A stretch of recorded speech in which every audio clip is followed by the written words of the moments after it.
Hello, welcome back to my channel. ഇന്നത്തെ recipe ഒരു അടിപൊളി ചെമ്മീൻ റോസ്റ്റാണ്. നമുക്ക് വളരെ പെട്ടെന്ന് ഇങ്ങനെ ഒരു ചെമ്മീൻ റോസ്റ്റ് തയ്യാറാക്കുന്നത് കാണാം. എൻ്റെ ചാനൽ ആദ്യമായിട്ട് കാണുന്നുണ്ടെങ്കിൽ ഒന്ന് സബ്സ്ക്രൈബ് ചെയ്തേക്കണേ. ഇതിനു വേണ്ടി ഞാനിവിടെ ഒരു 3/4 ഗ്രാം ചെമ്മീൻ എടുത്തിട്ടുണ്ട്. അത് കഴുകി വൃത്തിയാക്കി എടുക്കണം. ഇനി അതിലേക്ക് ഒരു വലിയ സവാളയും 2 പച്ചമുളകും കുറച്ച് ഇഞ്ചി വെളുത്തുള്ളി പേസ്റ്റും കൂടി നമുക്ക് തയ്യാറാക്കി എടുക്കാം. ഇത് നമുക്ക് കഴുകിയെടുത്ത ചെമ്മീനിലേക്ക് 1 ടീസ്പൂൺ മഞ്ഞൾപ്പൊടിയും 1 ടീസ്പൂൺ മുളക് പൊടിയും ആവശ്യത്തിന് ഉപ്പും കുറച്ച് ഇഞ്ചി വെളുത്തുള്ളി പേസ്റ്റും കുറച്ച് വെളിച്ചെണ്ണയും കൂടി ചേർത്ത് നന്നായിട്ടൊന്ന് കുഴച്ചെടുക്കണം. നമുക്കിത് ആദ്യം ഒന്ന് ഫ്രൈ ചെയ്തെടുക്കാനാണ് ഇങ്ങനെ ചെയ്യുന്നത്. എന്നിട്ട് നമ്മളിത് റോസ്റ്റ് ആക്കുന്നേ ഉള്ളൂ. ചെമ്മീൻ ഫ്രൈ ചെയ്യാതെയും റോസ്റ്റ് ചെയ്തെടുക്കാം കേട്ടോ. ഇത് ഫ്രൈ ചെയ്തിട്ട് നമ്മൾ റോസ്റ്റ് ചെയ്തെടുക്കുന്ന ഒരു രീതിയാണ്. ഇനി നമുക്കിത് ഫ്രൈ ആക്കി എടുക്കണം. അതിന് വേണ്ടി ഒരു പാൻ അടുപ്പിൽ വെച്ചിട്ട് കുറച്ച് വെളിച്ചെണ്ണ ഒഴിച്ചു കൊടുക്കാം. നന്നായിട്ട് ചൂടായിട്ട് വരുമ്പോൾ ഓരോന്നായിട്ട് നമുക്ക് ഫ്രൈ ആക്കി എടുക്കണം. ചെമ്മീന് നമുക്ക് പകുതി വേവായി കഴിയുമ്പത്തിന് തന്നെ നമുക്ക് മറിച്ചിട്ട് കൊടുക്കാം. നമ്മളിത് ഓവറായിട്ട് കുക്ക് ചെയ്ത് കഴിഞ്ഞാൽ ഇത് നന്നായിട്ട് കട്ടിയായി പോകത്തേ ഉള്ളൂ. ഒരിക്കലും പിന്നെ സോഫ്റ്റ് ആയിട്ട് കിട്ടത്തില്ല. അപ്പോൾ നമുക്കിതൊരു പകുതി വേവാകുമ്പോൾ നമുക്കിത് മറിച്ചിട്ട് കൊടുത്തിട്ട് ഒന്ന് ഇളക്കി എടുത്തിട്ട് നമുക്കിത് കോരിയെടുക്കാം. ഇത്ര മതിയാകും. ഇനി നമുക്കിത് കോരിയെടുക്കാം.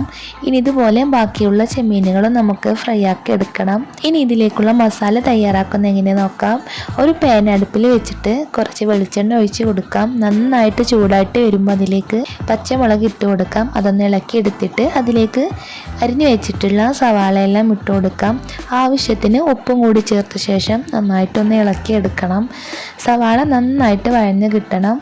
എന്നിട്ട് വഴഞ്ഞ് കിട്ടുമ്പോൾ അതിലേക്ക് നമുക്കിനി മസാലപ്പൊടികൾ ചേർത്ത് കൊടുക്കാം. 1 ടീസ്പൂൺ മുളക് പൊടിയും 1/2 ടീസ്പൂൺ മഞ്ഞൾപ്പൊടിയും ചേർത്തിട്ട് ഒന്ന് ഇളക്കിയെടുക്കണം. ഇങ്ങനെ ചൂടായ എണ്ണയിൽ മസാലപ്പൊടികളൊക്കെ ഇട്ടിട്ട് ഇളക്കിയെടുക്കുമ്പോൾ നല്ലൊരു കളർ കൂടി കിട്ടും കേട്ടോ. നമുക്കിനി വേറെ ഫുഡ് കളറിൻ്റെ ഒന്നും ആവശ്യം ഉണ്ടാവില്ല. ഇനി ഇതിലേക്ക് ഇഞ്ചി വെളുത്തുള്ളി പേസ്റ്റും കൂടി ചേർത്ത് കൊടുക്കാം. ഇതും നന്നായിട്ടൊന്ന് ഇളക്കിയെടുക്കണം. ഇനി ഇതിലേക്ക് ഒരു വലിയ തക്കാളി ചെറിയ കഷ്ണങ്ങളാക്കിയിട്ട് അരിഞ്ഞിട്ട് കൊടുക്കാം. ഇനി ഇതും കൂടി നന്നായിട്ടൊന്ന് ഇളക്കിയെടുത്ത ശേഷം ഇതിലേക്ക് ഒരു 3/4 ടീസ്പൂൺ മല്ലിപ്പൊടി കൂടി ചേർക്കാം. അത് വിട്ടുപോയതായിരുന്നു. ഇനി നമുക്ക് ഇതൊന്ന് ഇളക്കിയെടുത്തിട്ട് തക്കാളി വേവാൻ ആവശ്യമായിട്ടുള്ള 1 ഗ്ലാസ് വെള്ളം കൂടി ചേർത്ത് നന്നായിട്ടൊന്ന് തിളപ്പിച്ചെടുക്കാം. ഇപ്പോൾ ഇവിടെ തക്കാളി നന്നായിട്ട് വെന്തിട്ടുണ്ട്. ഇനി ഇതിലേക്ക് നമ്മൾ ഫ്രൈ ചെയ്ത് വെച്ചിട്ടുള്ള ചെമ്മീനുകളെല്ലാം ഇട്ട് കൊടുക്കാം. ഇനി ഇവ നന്നായിട്ടൊന്ന് ഇളക്കി മിക്സ് ആക്കി എടുക്കണം. ഇനി ചെമ്മീനിലേക്ക് മസാലയെല്ലാം നന്നായിട്ട് പിടിച്ച് കിട്ടാൻ വേണ്ടിയിട്ട് നമുക്ക് ഇതിൽ കുറച്ചൊരു 15 മിനിറ്റെങ്കിലും ഒന്ന് കൂട്ടി വെച്ചിട്ട് നമുക്ക് തിളപ്പിച്ചെടുക്കാം. എന്നാലേ ഇതിലേക്ക് നന്നായിട്ട് മസാലയൊക്കെ ഒന്ന് പിടിച്ച് കിട്ടത്തുള്ളൂ.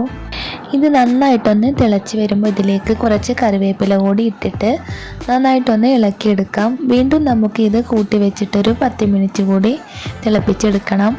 ഇപ്പോൾ ഇവിടെ വെള്ളമെല്ലാം വറ്റി നല്ലൊരു ചെമ്മീൻ റോസ്റ്റ് കിട്ടിയിട്ടുണ്ട് കേട്ടോ. നല്ലൊരു തിക്കായിട്ടുള്ള ഗ്രേവിയിലാണ് നമുക്ക് കിട്ടിയിട്ടുള്ളത്. ഇപ്പോൾ മസാലയെല്ലാം ഇതിലേക്ക് നന്നായിട്ട് പിടിച്ചിട്ടിട്ടുണ്ട്. നമുക്കിതൊരു പ്ലേറ്റിലേക്ക് മാറ്റിയെടുക്കാം. അടിപൊളി ടേസ്റ്റായിട്ട് നമുക്കിത് പെട്ടെന്ന് തന്നെ ഉണ്ടാക്കാൻ പറ്റിയിട്ടുണ്ട്. ഇത് നമുക്ക് ഫ്രൈ ചെയ്യാതെ വേണമെങ്കിലും ഇതുപോലെ റോസ്റ്റായിട്ട് കിട്ടും കേട്ടോ. വളരെ എളുപ്പമല്ലേ ഇത് ഉണ്ടാക്കിയെടുക്കാൻ. അപ്പോൾ എല്ലാവരും ഇതൊന്ന് ട്രൈ ചെയ്ത് നോക്കണം. എൻ്റെ വീഡിയോ കാണുന്ന എല്ലാവരോടും ഒരുപാട് നന്ദി. വീണ്ടും മറ്റൊരു വീഡിയോയിൽ കാണുന്നത് വരെ എല്ലാവരോടും ബായ്.